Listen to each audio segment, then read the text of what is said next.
Transformations. I want to kind of go through those fairly quickly. I want to do a quick run through of all the basic transformations, and I'm going to do it on this picture of a tiger. This is a picture I took at the zoo, and we're going to practice our transforming on this tiger. So just follow along on the screen. You've got the file if you want to play around on your machine, but let's just go through the transformation. So if I wanted to do, say, I wanted to rotate this tiger here at 90 degrees, where would I go to do the rotation? Image rotation, 90 degrees? No. Oh, why not? Transform. What does the image rotation do? Yeah, it rotates the entire canvas. So instead we want edit, transform. And we're going to run through these ones up here. The bottom 5 I'm not going to really worry about. I mean, they're pretty darned obvious. I mean, you know, most of these top ones are pretty darned obvious too. But these ones are kind of interesting though in that they are non-destructive. And you think, well, doing a rotation wouldn't be destructive. Scaling it, making it larger, okay, I can see that would be destructive. But a rotation shouldn't be. Is a rotation destructive? It is a little bit. Think about this. Your canvas, when you open it in Photoshop, is a bunch of pixels. It's a bunch of columns and a bunch of rows of pixels, a bunch of squares. And the image, when you drop it over top, is a bunch of columns and rows of pixels, squares. And they happen to be exactly the same size.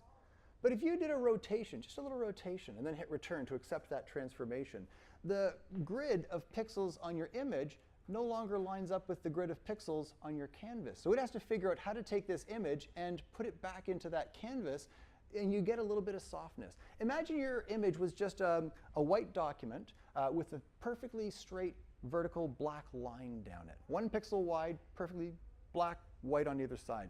And then you do even just a slight rotation. Suddenly that black line doesn't line up with the grid on your canvas. And when you hit return, it has to figure out how to get this diagonal line into a vertical grid. And it says, okay, we'll put in this, and then we'll jump over, and then we'll jump over, and then we'll jump over. And you'll see there's a little bit of softening, that anti-aliasing, so it doesn't look all jaggy. So even a rotation is damaging. And pretty much all of these are going to do a little bit of damage to the file. So if you have to do multiple transformations, like you need to do a scale, and then a rotate, and a skew, try to do them all in one shot. And I'll show you what I mean by that when we get to transforming the building.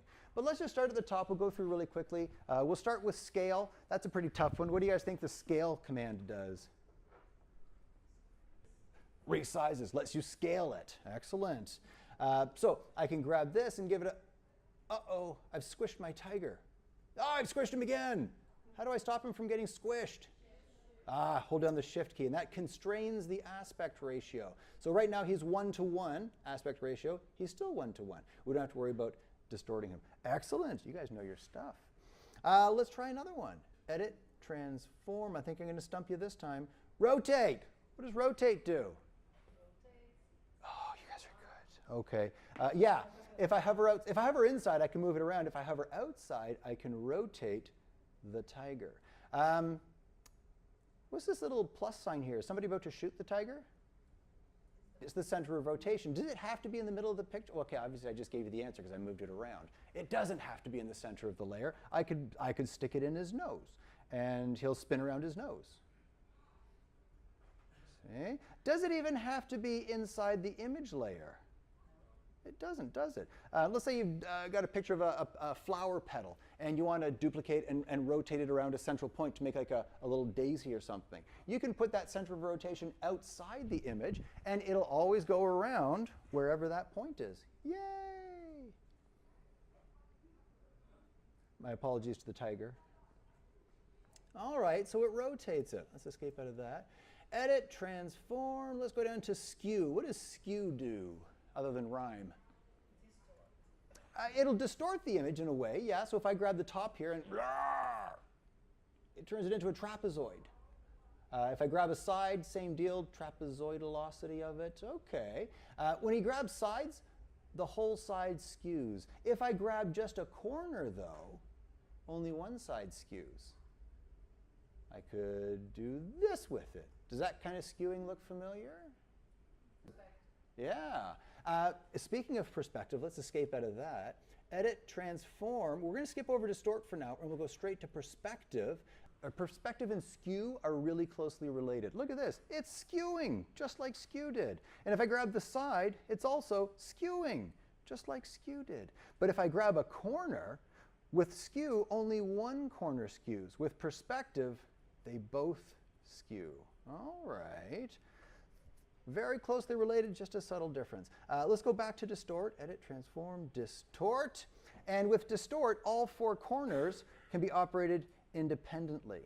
So with this, let's say you're doing a job for a mobile phone company, and they've given you a prototype handset. It's not working yet, but they want to get some promotional pictures going. So you do a whole photo shoot with the model holding the phone, and then they send you a screenshot that they want you to put onto that screen.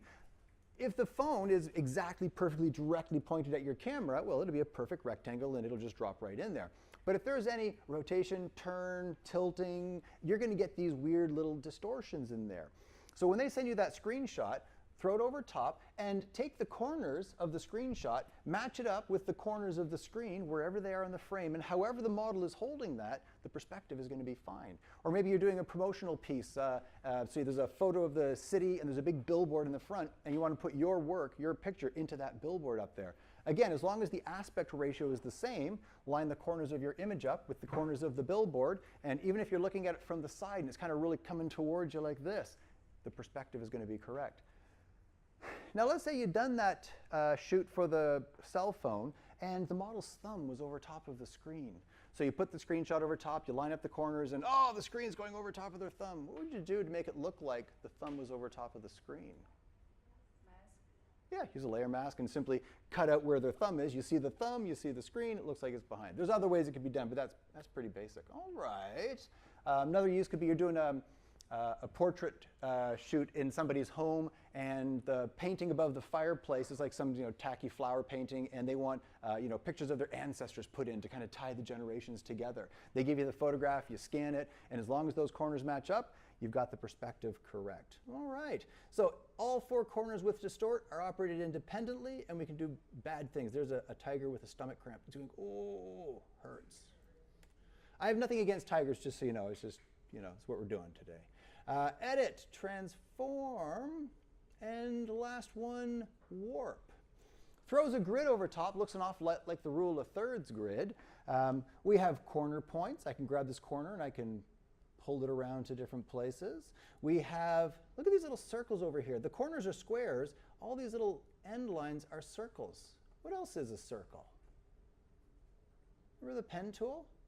The little ends of those handles are circles. So we can grab these little circles and play around with the sides. Notice this entire side moves.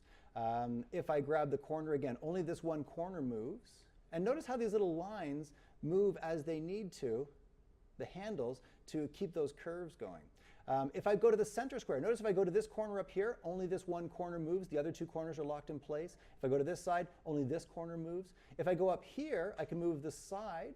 And if I go into the center square, only the middle of the tiger moves. It's a dancing tiger, boom, boom, boom, boom. Or it's like really strong wind, it's like whoosh. Let's say you've done a photo shoot of a factory, and they've got a flag up there, and it was a really not windy day, and the flag was just kind of hanging down. So you get a screenshot of the flag, or just an image of the flag, and you can use these. You can bend it around, make it look like the flag was waving, and then you can Photoshop that into the flagpole to make it look like the flag was actually blowing on a windy day. So that's the warp command. Kind of entertaining, I guess, if you want to do horrible things to tigers.